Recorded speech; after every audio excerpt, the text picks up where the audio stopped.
The thing that I want, I just want to remind law enforcement officials everywhere that have to go out there and do what they do on a regular basis. Their job is one of the hardest jobs on the planet.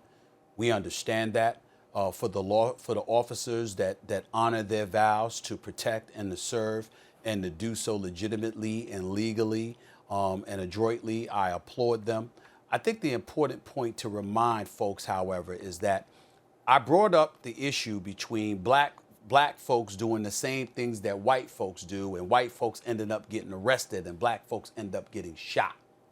The other point that I wanted to make, and that's the reason I wanted to come back after the commercial break, Max and Molly, and bring this up, is that there is a fact that people need to pay attention to. Do y'all understand that black folks put black folks in jail all the time? We don't play. When you are somebody that's a scourge of the community and you want to wreak havoc and you want to engage in lawlessness and harm our community in any way, we don't applaud that. Black folks have been on juries for decades, if not longer. And if you look up the numbers, we have a history of throwing your ass in jail. When you are a black person and you do things to denigrate, to bring down our community, you engage in lawlessness and what have you, and you end up getting your behind arrested, and we're on the jury, we don't let you off because you black. Don't let the OJ trial fool you. That LAPD stuff that was going on, and as a result, you kept people sequestered for months, and they were anxious to get back to their livelihood, and they let off, as far as I'm concerned, the damn murderer who should have been under the damn jail for life. That is not normal.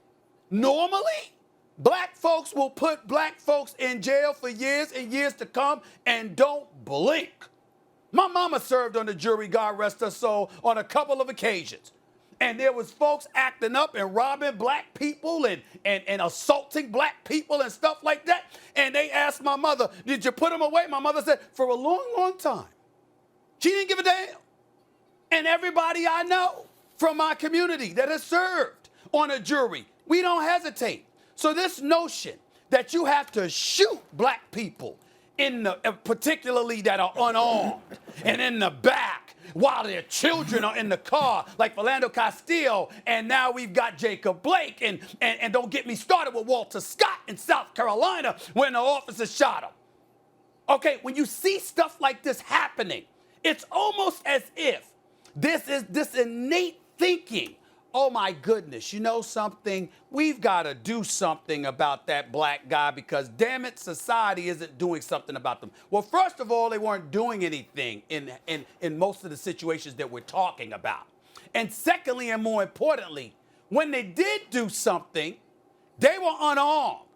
And somewhere along the way, if you're a law enforcement official, if I was a mayor, Max, if I was a governor, if I was the president, if I was a Senate figure, and I was talking to law enforcement officials, I would simply ask them a question, look them dead in their face and say, can you explain to me how there can be an Uber driver in Michigan shooting people, but he was arrested? There's a Dylan Roof that kills 9 people, left one alive so they could tell what he did. And you got a nationwide manhunt for this guy. And not only does he get arrested, but you take him to McDonald's or Burger King. But an unarmed black man ends up murdered. As a law enforcement official, can you explain that? They wouldn't even try. They know better. Floor is yours, Max. I want to also address, Stephen A., what George Hill had to say. We shouldn't even be in the bubble. Mm-hmm. You know, we've discussed this issue a lot. The idea that, of stick to sports, and, LeBron has said, I'm not just going to shut up and dribble, and George Hill talking about we shouldn't even be playing basketball right now. Some may also feel like, well, why not? If you can, the bubble's working, why not play basketball? The fact of the matter is the whole shut up and dribble crowd want to be distracted and say, well, this is not the forum for protest. Let's just get back to normal. But as you and I have discussed on this show many times at this point, because we're in a pandemic, things are not normal for anybody right now. And the George Floyd murder was a flashpoint for social unrest and hopefully change. And I think what many athletes, African American athletes and their allies, are saying, wait a minute, I know that you want to get back to normal, at least in this forum. Can we at least go back to playing sports and enjoying them the way we remember? But especially in predominantly African American leagues, the players are saying, wait a minute, if you want to get back to normal, then normal has to be something that's equitable, that's fair to everybody. Normal can't be the status quo because, as you can see, the status quo does not work for everybody. It singles out certain groups and is unfair to them. And I disagree with George Hill, not on the philosophy, Stephen A., but I really think that their voices are amplified because they're playing.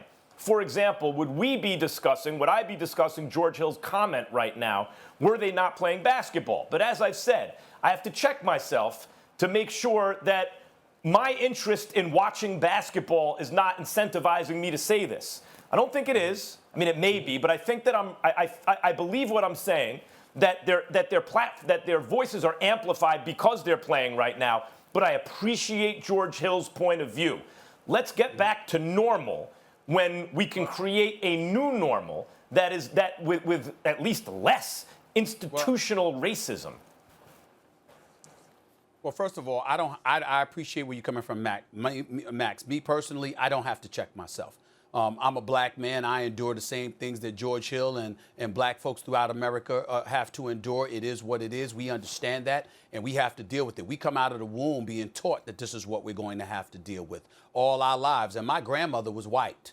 And she was one of the people that warned me about what I was going to have to deal with because I'm a black man. So just understand that, too.